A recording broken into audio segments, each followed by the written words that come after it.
So before we begin the video proper, I would like to kind of be open about a few things. First, I apologize for the delay between videos. I was using the time to look up some preliminary stats work and try to officially actually publish my findings from this project and from my research in a university paper, but due to a couple factors, that kind of became untenable about a month and a half into this second part of the project, as well as a lot of, the information mostly being undetermined from official sources. So just tried to get something started, was pretty much DOA on arrival, tried to get some people to pick it up for potential research projects, and didn't go through. Next, I would like to thank all my subscribers and fans for their contributions and support and interests in my work. While I do still plan to finish out this project, I am proud to announce that I actually started a different project with some friends of mine. That project is called The Alphabet Mafia. It's a podcast-style video series that will focus on LGBTQ and POC histories. It's featuring a diverse cast. We're going to plan on doing interviews, letters from actual witnesses of these events, and kind of talking about the lesser-known stuff with full citations. The link for this channel will be down in the description below, so if you like my work and you like what I have to do, please go over to that channel and give it a look and hopefully a like and subscribe if nothing else goes. I'd also like to state that with the delay, a lot of that was caused by not only the Uvalde shootings, but several other mass shootings that have kind of come up in that time frame since I launched the first part of this project, and I kind of want to see where those turned out. In the case of Uvalde, it actually is going to highlight a lot of the issues that we're going to outline in this video, and that's going to be kind of important going on, so I kind of want to let that boil down. That being said, let's get on with the main video, and welcome to Episode 8, Part 2 of An All-American Nightmare, Killing by the Numbers. Now, in the previous episode, we talked a lot about what to classify as a school shooting and what kind of we notice about those classifications and some trends. And we also took a small look at some of the myths surrounding school shootings on our timeline. In this episode, we're going to discuss the statistical points about these shootings, the general signs leading up to a shooting, when can be interpreted, what tends to happen after these shootings take place and who tends to benefit from them. And then lastly, I figured we could debunk and kind of explain some of these misconceptions as tie into these big things. And with that being said, a lot of the information I'll post down below, but a lot of it's going to kind of be a little cut in shorthand because one of the things we discovered while going through this study and these numbers is that a lot of the information just wasn't available for us.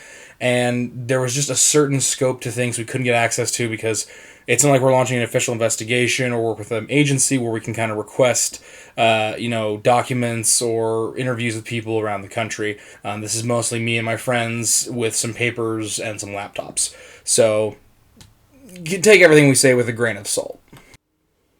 So first and foremost, let's talk stats. In terms of who really is at risk for school shootings, it's obviously schools. But doing this study, we kind of had to cut it up into both collegiate and K through 12 schools.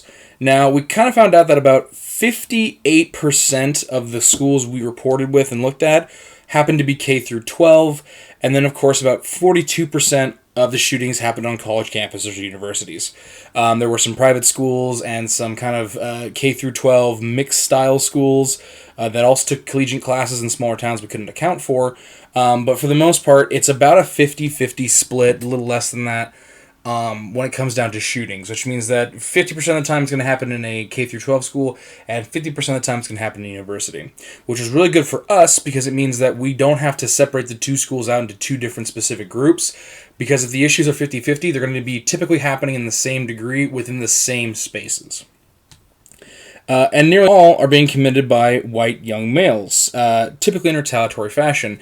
You can see up on the screen right now, we have some general reasons we attributed to the shootings. Now, you will notice that the vast majority of shootings are considered undetermined. This is to say we couldn't get a clear or confirmed reason as to why the shooting took place. And that mostly came from another stat we're going to learn, which is the rate of which these shootings are reported and the rate at which these shootings are typically handled by local law enforcement and civil authorities. What is more interesting to note beyond that, that it's typically white males and typically retaliatory fashions, is that, quote, 20% of all school shootings in the United States have happened in the last half decade. That's from the National Institute of Justice, link down in there part. which is kind of scary to think about, that most of the school shootings have happened in the past 50 years in America, and to be on par with that, the general projections we see from a lot of different groups, primarily the National Institute for Justice, the Department of Homeland Affairs, and the FBI, would have about 500 shootings a year by 2025. Now consider, if you will, we're in 2022, and my research only hits as far as 2020, but in 2020, there was anywhere between about 386 shootings per year. So we are kind of on track to get to that 500 meter mark, because this is growing. This is a problem that's growing exponentially, as we see in our timeline chart. And it's actually expected to have over 1,000 shootings a year by 2030 if the trend continues. And we've been kind of slightly below that line, but really keeping up with that line as things go on. Now, considering what we know about the number of schools in America and the rate at which populations grow, this could mean that if we are having 1,000 shootings a year, that some schools might actually see 2 or 3 shootings within one concurrent school year if this is to happen. And that is to say that some students would definitely see or hear about a school shooting in their district happening at least twice. And obviously the projections to 2050 are pretty unreliable because we're going almost 30 years out. But if the projections held true, basically every school in America would have at least one shooting per year by 2050 if their projections are to be believed, which is really startling when you think about it. Now, another thing I wanted to bring up with these types of shootings is that a lot of the shootings go improperly investigated, don't receive a proper investigation when the time comes down to it. Now, this is to say that about 62 to 65% of school shootings do not receive proper investigations by related authorities. That is to say, the FBI, the ATF, the NIJ, or even the Child Protective Services, and a lot of times does have figures on this. With about 92% of school shootings never receiving proper investigations from the local police forces in that town. Uvalde is a really good example of this not happening. There is basically no investigation being launched by the schools. Now, this 95% number comes in 2 different forms. The first is that a lot of shootings are not typically the big, massive Columbine shootings. A lot of shootings tend to be more along the line of single shooter comes in, takes their shot, walks away, or shoots another student and shoots themselves. In these cases, most police officers will launch a tentative investigation. That is to say, they go and interview some people. They kind of rule it as, okay, it was a hate-related crime. He shot him, then he shot himself. Case closed. That's it. And they do tend to close these books up pretty quick. That is not, however, what is expected of an official investigation following a shooting. What the FBI has listed as a proper investigation is among the following. Number 1, a psychological evaluation along 150 points of reference to the shooter and related parties. This is going to be your full psychologist team or panel coming and interviewing the shooter over numerous weeks to try and nail down what's going on with their mental state and how they functioned before, during, and after this event. In proper police custody during the trial events, making sure that they are sane, not going to try to plead a defense. And keep in mind that most shooters are actually taken alive. Most mass shooters are not, but most common household fails, and they typically don't aim their weapons at police. The second point of this is an in-depth background check into all parties along histories of crime, mental health, and complaints by school staff. This is going to be shooter, friends, and parents. So the shooter is investigated for background checks and histories of violence and mental health. The parents are investigated for medical histories. And then typically friends or close companions to the shooter are also going to be investigated. Typically along lines of a wide variety of things that you would need search warrants to get, which is why the FBI and the ATF tend to run up those investigations. A third is going to be an investigation into the material home life. Of course, the civil investigators want to find out what exactly is going on in the home, if there's any things at home that are causing it, broken home, irrational family, perhaps the father is one of those doomsday preppers that has fed the boy a lot of crazy, conspiracy theories that made him fear for his life. There will be an interview with teachers and friends of the shooter. There will be confiscation of school supplies, locker, and work turned in for any checks into information or potential leads. There will be a search warrant for personal space and effects. That means going into his room, taking equipment, looking for evidence. And all these things are what is expected by the ATF, the NIJ, the FBI, and the police forces to consider it a proper investigation. And 90% of it.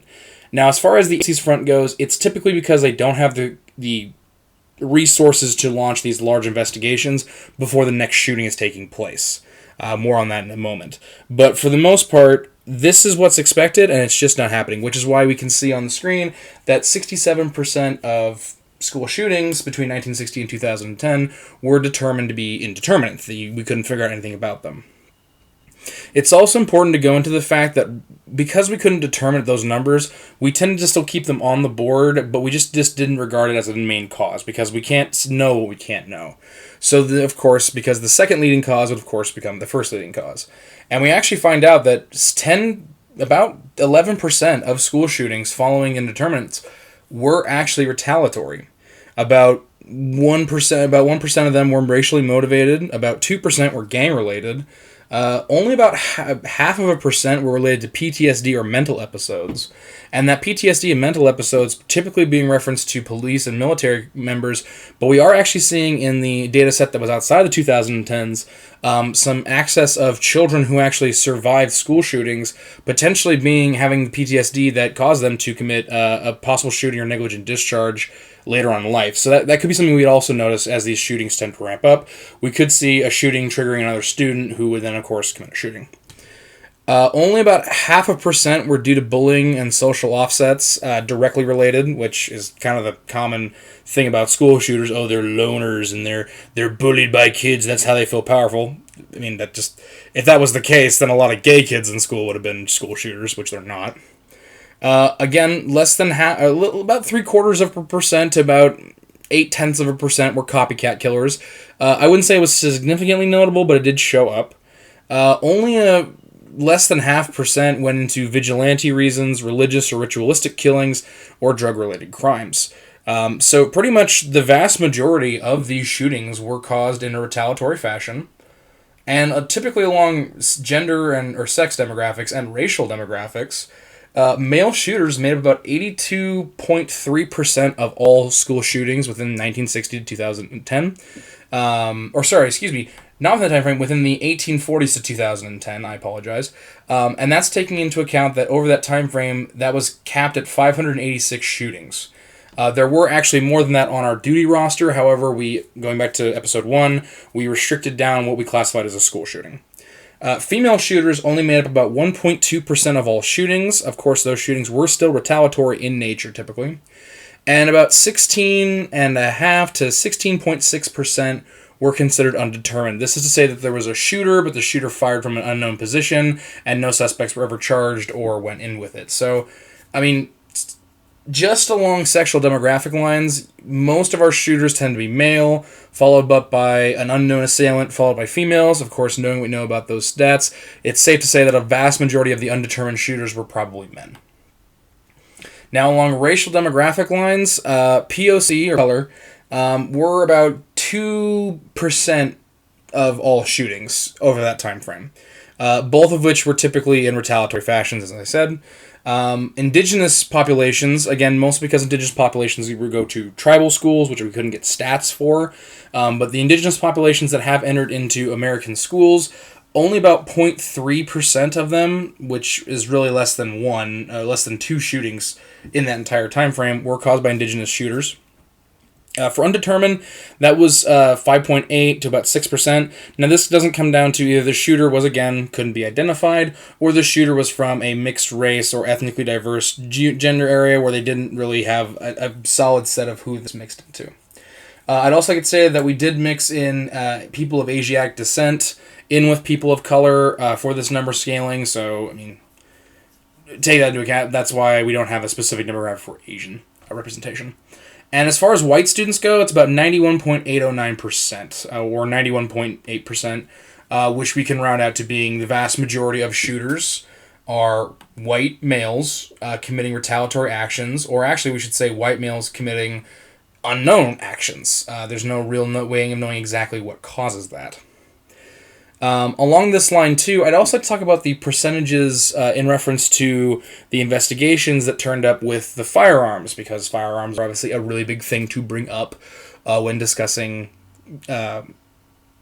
school shootings because of what they lead to, the obvious conversation after every school shooting being gun control versus quote-unquote mental health. Over our entire 1840s to 2010s research, about 43% of these shootings were committed with long guns, and that's going to be your standard issue bolt-action rifle, repeating rifle, shotguns, either pump or double-barreled, with the most common modifications being illegal, those being sawing off the stock of the weapon and the barrel of the weapon, obviously to shorten the length and make it more compact for dealing in close quarters. Another modification would be modifying bolt-action rifles to be straight pulls.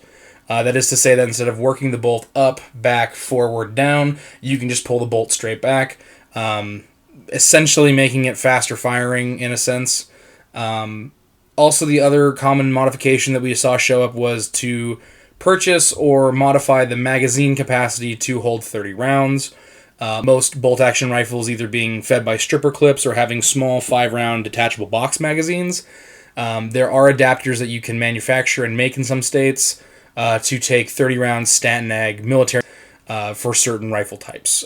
Typically, that modification went along Ruger 22 rifles and went along with 45 caliber varmint-style rifles, but it was still a common occurrence enough to be noted.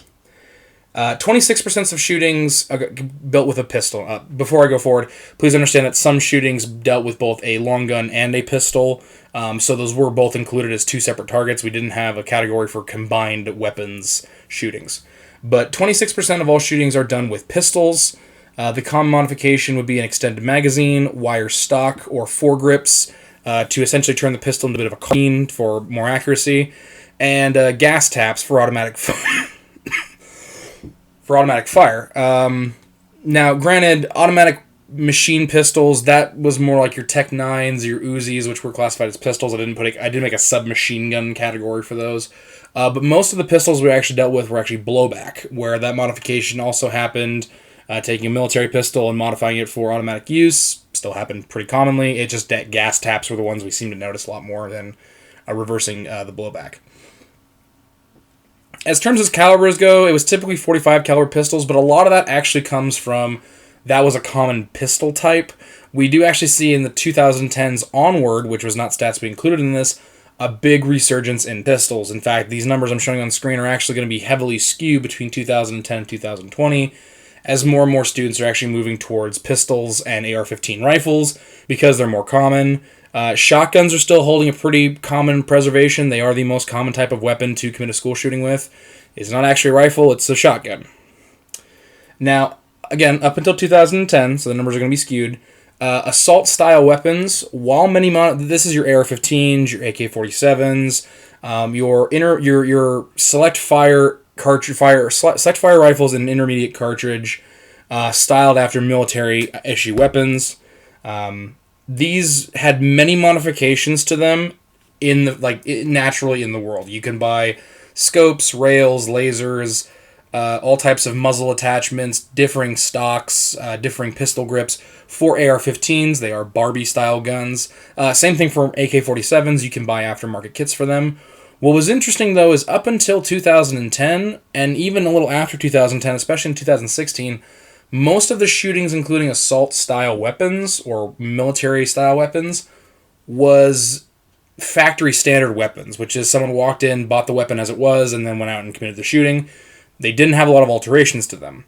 The alterations we did see show up were rare, but they were illegal modifications, typically being gas tap, drilling a gas port and gas tap for automatic fire, usage of extended mags. This is casket mags. This is modified Stanton mags or modified banana clips. Also, what was known as taped mags, where you take one magazine, duct tape it to another one so you can easily reload quicker.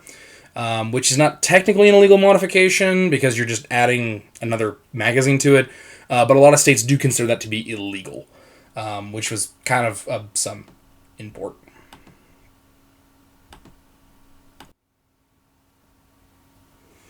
Okay, so we know what happens, or we know why a school shooting or what to call a school shooting. We kind of seem to know why they happen and who does them, and with what weapons they tend to use it for. And generally the motivations behind this, or lack of motivations behind this. But really, who kind of benefits from these things? Like, who's involved in the prevention of school shootings? Who do we look to watch these types of situations? Well, after every mass shooting, there are typically 4 parties at play. The first is the local police force and precinct who responded to the shooting. The second is the school board and administration staff itself.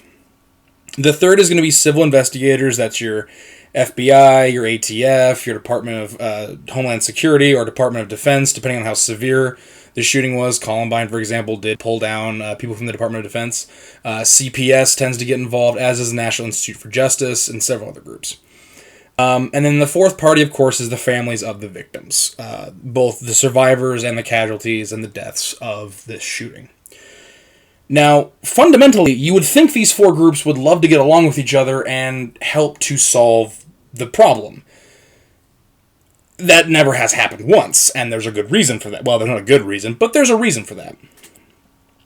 The families obviously want an investigation done, because they're trying to help understand why this tragedy happened, what caused it, how they can prevent it, and how it can be used to stop other shootings. Nobody obviously wants their kid to die. Nobody wants other people's kids to die. So they're very motivated for a full-fledged investigation. You won't find much argument from those parents. Now, the FBI and civil investigations, they want to find out about the shooting not only because it's their job, but also because they want to see if there's a bigger operation at play. Are there elements that can be linked to other crimes? Was this a planned assault for certain reasons? Was this a planned assault for criminal elements? Was the shooter kind of told to do this, or did he figure it out on his own? They're interested because they want to know, because it can lead to bigger events down the road. Then there's the police precinct, who don't typically want an investigation, since, especially in the cases of Uvalde, it puts a lot of focus on them. Old records tend to surface. People who failed to act or accommodate the red flags are often called to account, as well as the political failures of personal politics in this. Again, most shootings ultimately boil down to guns versus mental health. When it gets to the media, of course, this taints opinions. Police tend to be far more right-leaning than left-leaning in these situations. Not to mention, most police precincts don't like having the feds come down and look at them, because police tend to run their precincts like small personal duchies, and having big bag daddy government come and investigate you tends to ruffle some jimmies and put some knots in thongs. Now, the final party is the school board, who does not want an investigation at all. Because, number one, it could mean reviews of policy. It could mean that people get fired or promoted depending on how they handle this situation. A lot of people have had their entire academic careers put on hold because of a school shooting. There's been a lot of people who did act, who've gotten kind of passed up the line faster for promotions, which, of course, has sown internal conflict.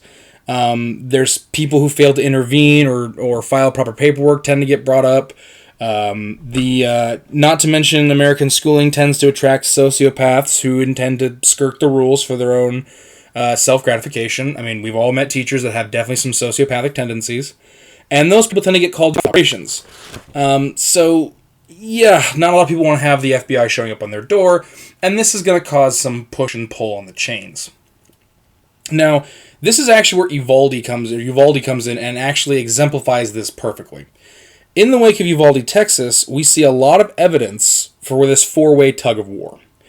The FBI is sent in to investigate. It's their job.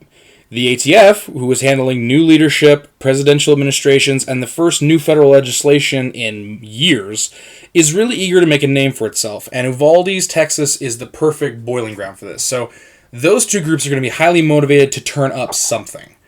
They go in there with a plan, they expect to have something, and for lack of a better word, they're definitely going to have it in this case, but they're all fired up and ready to find anything they can do to move themselves around.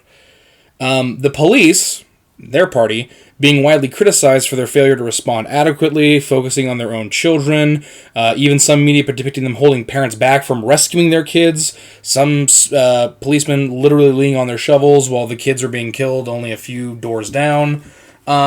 These are just a small piece of the overall failings of the police that were captured by outside sources. Obviously, police-centric systems would have a lot more failings and a lot more information to put on the docket. And the police know this, which is why they are not working with the FBI or local precinct investigators to find out what's going on. They're holding up all their evidence, potentially destroying evidence, And obviously, because of the fear of reprisal they're going to get. They've gotten the fear of reprisal from the actual people themselves, but now you have official government investigation coming down, it's going to look a lot worse. For more proof of this, we actually see this with Columbine. After Columbine happened, the police precinct was called to investigate when it was turned out that Eric Harris and Dylan Klebold were well known around town for having planned a school shooting, having interest in these types of disturbed thoughts, purchasing stuff for explosives and researching how to make them. The police were kind of called to account. And we actually found out the police chief had kept 217 pieces of evidence out of the boys' homes that depicted diaries, writings, and a lot of other things, and kept them in a shed. We don't know if he destroyed any evidence on that, and he never cataloged it, because he was more interested in moving the conversation away from the police and their workings than he was about being held accountable for the FBI. Same thing with the Sandy Hook shooting. There were several red flags against the shooter in case. They were ignored. Someone has to be called to account for that. Meanwhile, the school board is, especially in Uvalde, Texas, all too happy to throw the police under the bus, since as long as the media is focusing on the controversy of the police, they're going to fail to notice the school board, who would obviously have records of the shooter, disciplinary reports, perhaps some reports to his parents about potential threats or fears they had about this, went ignored or went underpinned. And of course, in the entire conversation of Uvalde, no one has talked about what the school board did in regards to this person, where he attended, what his school life was like, what his home life was like in relation to school. None of that's been talked about because we've been so busy focusing on the police. And then meanwhile, of course, the families are left with empty words and open wounds for the passing of their children, with the corpses of the lost literally being hauled out once again under the macabre banner in the war between gun control and mental health, once more, and they receive basically nothing. Because, once again, politics makes little room for human lives in this endeavor. But, of course, that takes us to our next real question. What are the warning signs? All these groups apparently had warning signs that they've been ignoring, and now they're trying to hide the fact that they were ignoring them, which is always a great admission of guilt. But are there warning signs leading up to a shooting? Can a person be identified before they attack? And even if they could, does intervention practices actually prevent shootings, or are they pretty much just pissing in the wind? To answer that question in order, yes, and depends on the execution of the intervention. Are there warning signs leading up to a shooting? Yes, you see in a few cases that we do have evidence of this, even in the cases that go undetermined. We do see that students act in retaliatory fashions, often show signs of disturbing thoughts and actions prior to shootings. Even on smaller single-victim cases, the typical signs are a pattern of violence, a history of antisocial behavior, and mental health issues, and frequent harassment of other students, bullying, essentially. In terms of identification, can we identify these people before attack? Yeah, we totally can. Many teachers attend annual classes to learn of the signs and how to react to them. On top of that, teaching certs in a lot of states require a specialized childhood development class to learn about these intervention tactics and how to deploy them. The failings of this typically occur in older teachers who have kind of allowed their training to be precluded by personal bias. That is to say, they don't see a problem with the student, or the stuff he says is politically behind what they believe in, so that teacher's okay with a student saying gay people should be shot in the street because they're an abomination to God. That teacher acts like that, but in reality, that student should be sent down to the principal's office to be talked to about a very antisocial and very hateful, bigoted, ignorant position that they hold.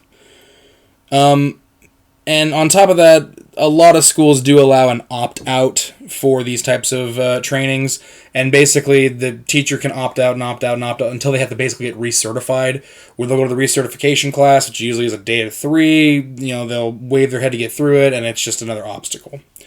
Now, I don't obviously blame all teachers for doing this. I understand that teachers are critically underpaid and vigorously overworked, and that sometimes they don't have the time to work in every student who is, in danger of their schedule. Sometimes, they just can't be bothered with it.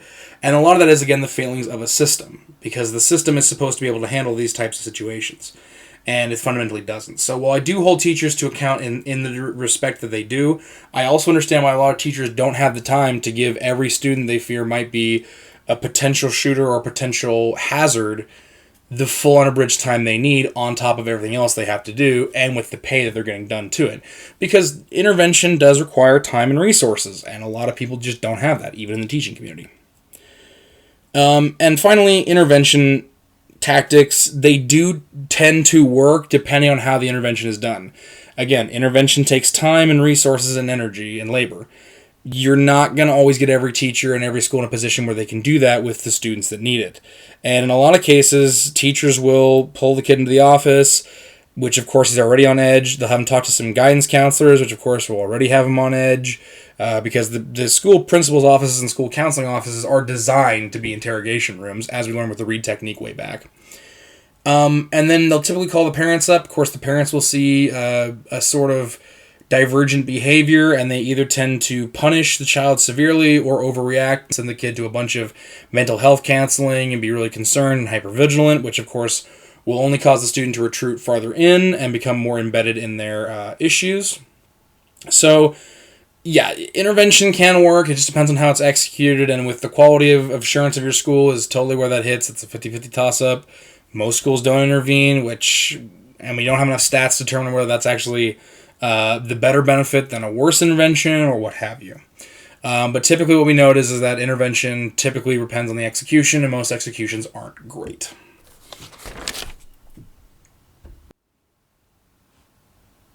Now, all these issues are often a result of a school system that fails to keep up with even the tail end of modern times.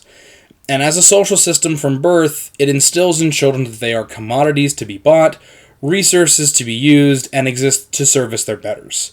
This issue has amplified since the right-wing media has kind of tended to be using schooling as the new scapegoat for changing social norms, and refuses to offer educational or even scientifically proven mitigation tactics to its viewers, which is ironic since the Reagan-era overlords that they worship were all about interventionary tactics and mitigating means, such as the talk to your kids, ask them about their day. Ironically enough, and I can't believe I'm saying, the Reagan administration did have a lot of public outreach within its programming for parents to talk to their kids. Even if it was sideways and backwards and mostly religiously backed, it was something.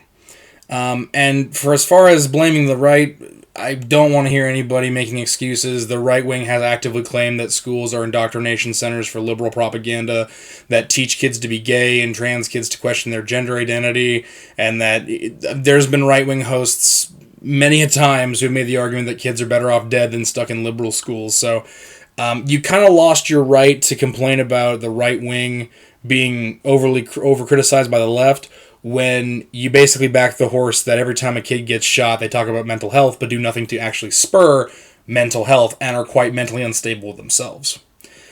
And as far as the left-wing politics, well, left-wing parties have pretty much completely used school shootings for re-election purposes, baiting and continuing to fail to produce material gains for academia, the students, and the actual people themselves.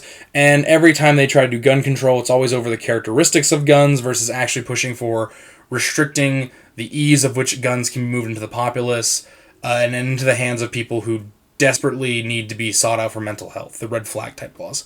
And the reason I say that is because the Democrats and left wing have had a large controlling interest in the government for a very long time, and only after, 20 years we're managing to get some new legislation on gun control, barring the assault weapons ban, and before that the Brady bill during the Reagan administration. Which is pretty damning when you have a large controlling interest and yet you're being beat out by a couple of right-wing crazies and some gun lobbyists. But I digress. On to our next point, which is who tends to benefit from these school shootings. You know, what typically follows? Who's cashing a check? Because that's the only reason being explained why these school shootings haven't been taken care of. Someone benefits from them happening. And it's true.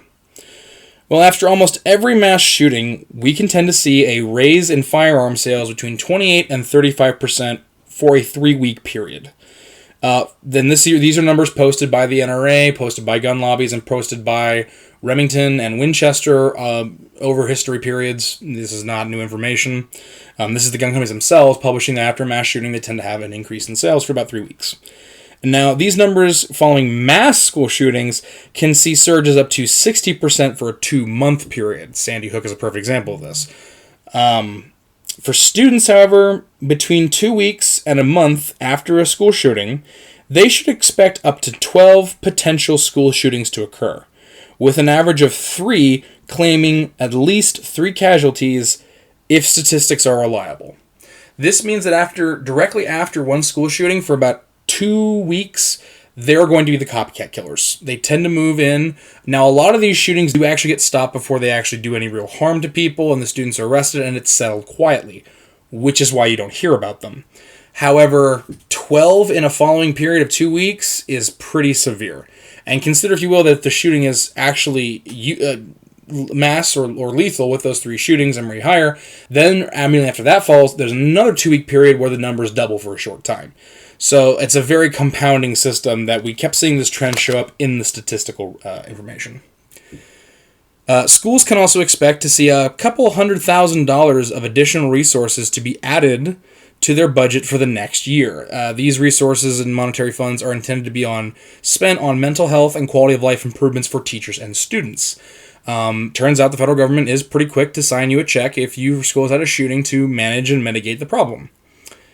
The issue is that in a lot of the people I talked to about this, I either received no comment as to where the funds went, or received information that much of it was eaten up by administrative reallocations, which means students, and it's being switched out at that level into administrative budgets and needs. We'll talk more about that in another video of selective funds versus discretionary funds. Now, despite several attempts to sign into law, students will probably not receive PTSD treatment from the government or backed by the government following their shootings. If they want to seek help beyond the standard period that they send in the grief counselors, students will have to seek that privately, and typically at their own cost, which in a world where people can barely afford rent, that's not happening. Pretty much, if they have PTSD from literally being shot at, they can expect squat, and that's only slightly less than what most active duty combat infantrymen or servicemen and women receive, which is whatever the hell the VA can crap out. Schools tend to issue a single day off of rarely more than that for grief and for managing. This is, however, optional. There are several schools, predominantly in the American South, who don't give you a day off. You're expected to come back into school the day after you were just shot at. And in great cases, you can expect up to a week of time off, and that's mostly to reallocate students to a different high school while investigations take place. So it's not even like a mental health day. It's just we have cops doing evidence tagging and taking photos of all of your dead friends. So we would appreciate you not walking over the chalk body outlines. Schools also issue forth that students will not have any attempts to advocate for their own autonomy. In fact, a lot of student handbooks have actually noted that students cannot talk about school activities to government officials. And if you want an example of this, look at X. Gonzalez and David Hogg from the Parkland school. Those students obviously were, criticized for speaking out against Congress. They were obviously criticized and character assassinated by right-wing gun lobbies for advocating against their stuff. And of course, there was several attempts by left-wing Democrats to platform some members of that group over others based along racial and gendered lines. I'll let you figure that one out. But definitely very interesting that a lot of schools don't want students talking to government officials on behalf of the school. Mental health counselors will also see an immediate uptick in needs from students, but at best will only be prescribed a week at said school. This means that maybe a handful of grief or trauma counselors who are pretty new to the biz in typical cases because they're bought for the lowest common denominator by state budgets, will have to attend to, in some cases, over 1,000 students who are emotionally unstable and have no way to manage their own emotions after they were just in a live fire zone. These counselors will tend to be lowest bidder, if not pro bono. It's typically volunteer stuff. They will tend to have little work in the fields because private practices tend to want specialized elitist members. And they kind of have to focus on potential recruitment from these students, which is kind of fucked. That basically when you go to help out children at a school, one of the things you're kind of doing is trying to get them in for repeat visits from their parents because medical school is expensive and those degrees don't grow on trees, and neither does, money. So the counselors are kind of put in this weird position where they're trying to reach multiple partners, they're trying to, recruit them for stabilizing their income, and they're also serving in this situation where they're typically spending about 20 minutes with a student, which is barely enough time to adequately get to know somebody. I mean, as a person who went to therapy, it takes several hours over several meetings over almost a year at the very basis to establish a rapport with another individual. And that was on the better end of my case. People with severe lockdown could take years and full psychiatric workups to be, even functional again. But of course, schools are built to make drones, and drones should just snap back. To the tune of who benefits the most, it's actually quite obvious. Gun companies, political firms, mental health groups, who tend to increase their costs after shootings when they get recruited. School administration staff and upper personnel who reappropriate the funds levied for emergencies. Police unions and private security commissioners who tend to analyze the schools for potential weaknesses and who teach training classes on and what to expect. As well as right-wing pro-gun viewership channels like Fox News or InfoWars or OAN or Red TV or America TV, whatever that one that Black Rifle or that the NRA built for a while. NRA TV, I think.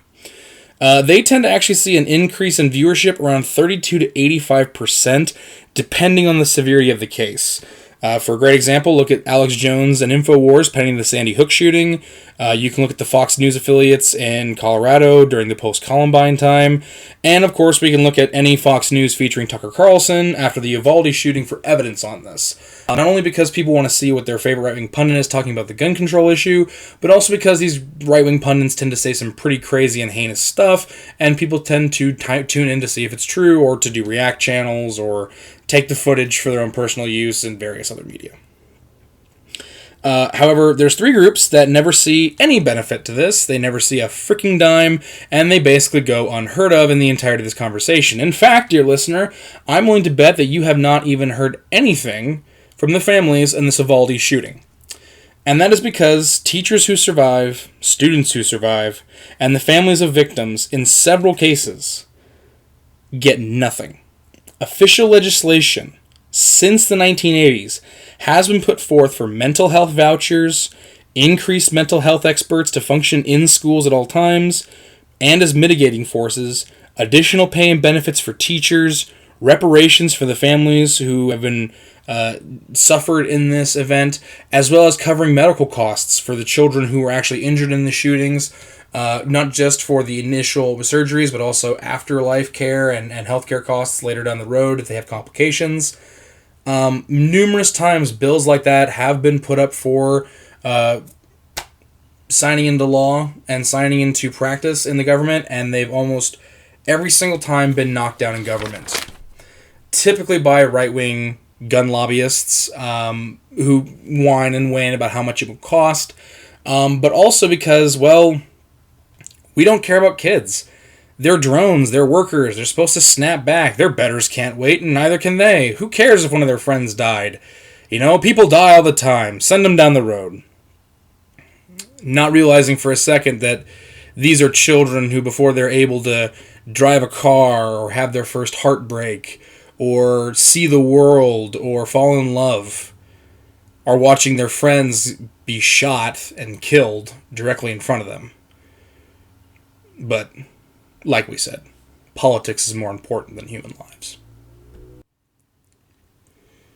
So now we get to the final chapter of this. And I want to talk about some of the myths and misconceptions about school shootings. Because a lot of them have been used by these same people to drive misconceptions, to cloud the waters, and to make it impossible to move forward. And I want to say this real fast. The obvious thing to do after a school shooting is, number one, the parents and teachers and students should receive medical reparations for the mental damage they have sustained by being in an active fire zone without proper training or proper readiness. Not that having proper training and proper readiness like the military can ever prepare you for that. What should obviously happen is a full and proper investigation with police, school administrators, and civil investigators working together to try and solve and stop this problem. Mental health should be heavily dialed up and made readily more accessible to students in schools so that if they are suffering from problems, we can get to them before they commit a shooting. And most importantly, weaponry and gun control should be pushed forward. And I'm not talking about banning specific parts. I'm not saying that people who are responsible, safe gun owners should be held away from purchasing what they wish. But what I'm saying is that if someone has red flag laws, which is to say if someone's talking crazy or doing very insane stuff, they should be at least checked over or prove that they're not crazy, that they're just messing around, or that they understand what they're not supposed to do before they do it. And for anybody who wants to get on me about gun control doesn't work, well, let's look at some heat charts I'm going to have on screen. You see here, we can see California and Texas are, of course, really big hot zones for school shootings. They have the two states have the most shootings in the entire country. But if you look at the big picture here, we'll notice that a lot of these shootings take place in the American South, where there is very lax gun control laws. Now, of course, the Midwest, you could say, oh, well, there's basically no shootings there, and they have pretty lax gun laws. Yeah, they also don't have a lot of people, and they also have tight-knit communities. Tight-knit communities with typically strong safety works. There's not a lot of outcasts or loners or hatred flowing around. Everybody knows each other and everybody tends to work with each other. So there's a social safety net and cohesion there. But before obviously, it's very easy to look at this map and have some right-winger say, oh, look at California, tightest gun control legislation in the country, and yet they got the most shootings. Checkmate, libtards. Well, guess what, my fine inbred friends? While it is true, California has the most shootings, most of those shootings are all in one city, Los Angeles, one of the most densely populated cities on the planet, but certainly by far in the top 5 densely populated cities in the country. What's interesting, though, is that California has about 39, almost 40 million people. Texas has about 30 million. So California is only about 10 million more people than Texas. And Texas, its school shootings are all over the map. In fact, there was one school in Texas that there was a firing range that could handle long guns. Then there was a back plate of the shooting range led out to an alley, and right behind that was a school. There was a school literally downrange from a shooting gallery, and an actual bullet managed to penetrate through the back end of a poorly kept firing range and hit the school. Nobody was hurt, but it did happen.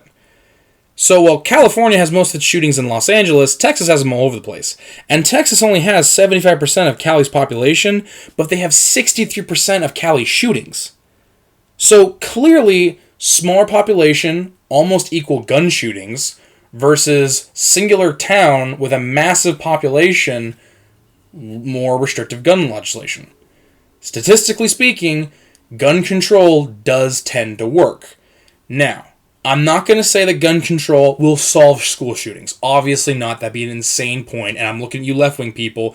Do not say gun control solves gun-related problems. It doesn't. But I think we can all agree that gun control is a bit like having all the sugary cereals and candy on the bottom shelf of a cereal aisle, or sticking all the sugary junk food and cigarettes at the front of the store on the counter. It's to lower your impulse control. The kid doesn't have impulse control. He sees the bright colors in sugary cereal. He sees the cartoon mascots. He wants that cereal. If you put the cereal higher up where he can't see it, you're going to sell less cereal. If you make it harder for people to get guns, longer waiting periods, more in-depth background checks, you will make it harder for these guns to fall into the hands of crazed individuals. Now, sure, bad guy with a gun will still get a gun. Criminals will get guns. The problem is that criminals aren't committing school shootings. Children are committing school shootings, typically with weapons they've procured from other people, their parents, their brothers, their girlfriends, etc. So the guns that are being purchased for these school shootings are being purchased legally and typically violating the red flag laws. By tightening up those restrictions, we should be able to lower the rate. It's not going to solve the problem, but it would staunch the wound. I think we can all agree about that. And if you can't, well, God help you. But let's not get bogged down in that conversation because it's obviously designed to muddle the water. Let's talk about specifically the misconceptions behind gun control or school shootings in general. Excuse me. The first is obviously that school shooters are social outcasts. Oh, he was a loner. Oh, he was always bad. Oh, he kept to himself. This is actually false, and a narrative that only showed up after Columbine, where people were trying to distance themselves from the two shooters because the shooters were well known in their plans. They were edgy individuals, quoting Hitler, quoting Charles Manson, quoting Ted Kaczynski. Obviously, you didn't want to be associated with that type of person after they just committed a shooting, so people do tend to claim that they didn't really know the shooter all that well when it comes to media. However, we can see statistical and from investigations, most of these school shooters do have at least some level of moderate peer group at the school and are at least well known by most individuals. They're not loner outcasts. That's just a way to help further the narrative and distance yourself from the fact that you were next to a person who committed a horrible crime. Number 2. School shooters just snap. You know, you saw it all the time in Vietnam. Some guy just look, one minute he's looking out the window talking to you, the next he's blowing someone apart. Very rarely do we see school shooters snapping. And what I mean by snapping is they go through an emotional, stressful point, something happens, they just snap and kill anybody. The reason being is to just snap, it has to be instantaneous. This is to say that the kid, and I'll even open it up to the kid went home, teacher dressed him down, he went home, grabbed his gun, came back and shot up the school. Or the next day he came back and shot up the school. We don't see that. There's typically some immediate retaliatory stuff, but it's usually after a pattern of behavior. It's not like the person was a perfectly nice guy, someone insulted him, called him a pussy or something, or called him an asshole, he went home and shot the kid. That just really doesn't happen. There's always a lead-up event. There's always a history behind it. Just snapping would fall into the PTSD category, and we just don't have enough data to support the idea that there is a just snap narrative. But it does make good sense. It does explain away a lot of the problems. Why did this guy commit this horrible act? Oh, he just went crazy. Simple, easy explanation, often full of shit. Number 3. Quote, no one knew. Quote, there was no warning signs. This happened out of the blue. This goes back to the just snapping thing. Studies have shown there's always a lot of red flags. Even with several mass shootings that have happened recently, the Uvalde shooter, or the July 4th shooter, like they said, we missed the red flags, but there were red flags. So there was people who knew, there was red flag warnings on him, the people knew how to do that, and that's a problem that can be solved with proper education and proper explanation, which we now have mass shooter drills, or active shooter drills. We now have a lot of the psychology to study this stuff, so you can't just say nobody knew, because in almost all shootings, especially all mass shootings, there's typically evidence to support it leading up to it. Columbine's a perfect example. Those boys were playing for 2 years, it was a well-known information, they had hundreds of pieces of evidence and documents people knew about. It didn't just go off. Number 4, video games have made the shooter desensitized, or video games trained him. This one came straight out of the 1980s and early 90s, late 90s. Violent video games are a problem, which we've already shown on our last episode, how that just doesn't match the timeline. When video games are around, we're actually seeing a decrease in school shootings. It wouldn't actually be until about, the satanic panic when we'd see an increase, and then we wouldn't see another increase until after the Patriot Act dropped, where schools started getting openly more authoritarian. There's just no evidence to support that. But in terms of desensitizing to violence, it's typically been a thing for older generations to blame media changes on the desensitization of things. But I would say this. We didn't have rap music, or video games, or heavy metal music, or half of the quote-unquote moral degeneracy that religious people tend to blame on school shootings back in the 19-teens, and we had a world war. We didn't see this back in the 1940s, and we had another world war, and we didn't see this in Vietnam, and we were actively genociding, committing wars against a South Asian populace for reasons that we still don't even know to this day. So you really can't sit here and tell me that all this media has horribly desensitized children to violence when the same populations were literally murdering each other because their grandfather's grandfather worshipped a different house of the Habsburgs. Or because they had an opinion, rap music didn't lead to the Jews being sent into the death camps. It was very clearly fascism and paranoia and many of the issues we face today. Also, if video games are so great at desensitizing to violence and training shooters, why doesn't the military use them? In fact, fun fact, a lot of jokes about military shooters is how unmilitaristic they are. And in fact, the U.S. government did try to make a video game to train their soldiers. It was called Amye. And it was a colossal failure. And the U.S. government doesn't ever call anything a failure because they pump money into it. So just blatant falsity. Number 5, school violence is rampant and shootings are a natural byproduct. Now this is partially true, but it's a hyperbolization of a natural concept. Yes, schools are prone to violence, but schools have been statistically less violent as time has gone on. School, in fact, actually having more stricter regulations behind keeping kids from fighting and having more outlets for children has significantly seen decreases in violent events. So, while school violence is rampant, sure, it's been on the decline. In the same span of time, while school violence has been declining, school shootings have been radically increasing and not at comparable rates. They're not increasing and decreasing at the same rate. One is decreasing steadily, that is school violence. The other is school shootings, which are increasing at an exponential rate. Again, 1,000 shootings a year by 2030. So, while there is violence in school, we're seeing more of a loose explanation from someone who hasn't had the big picture at hand and is extrapolating. And while it is an understandable extrapolation, it's not a good extrapolation. The 6th reason is, of course, due to moral decay. Oh, heaven forbid. We don't have the moral teachings of a generation anymore. This one typically comes out of boomers, and I'm really hesitant to have a generation of people who formed the hippie generation, where everybody just, stopped working, smoked weed, traveled around the country, had promiscuous sex and STDs that erupted out of pretty much every orifice. Tell me that because I'm listening to rap music, I'm going to kill somebody. No offense. If the hippies didn't see that big of an increase, and people now are, again, it's just I don't like what the youth are doing, therefore it's bad. Oh, here's a horrible tragedy, let me attach it to that to confirm my opinion. It's a pretty common boomer tactic. It's a pretty common narcissist tactic. You're doing something I don't like. Let me attach a horrible event to it so you will stop doing it. Manipulation at its best. Not reliable. And again, our society has been having less promiscuous sex. Music has become less and less produced. And video games have been a lot more tame. And there's a bigger push for censorship. In the 90s, we saw the ESRB, we saw the rating system brought about with movies, PG-13. We saw, the whole George Carlin bit, the 10 things you can't say on public radio or cable TV. All those things came about in a time where school shootings were rapidly increasing. So, again, one's going down at one rate, one's going up at one rate. They're not comparable. Moral decay isn't a thing.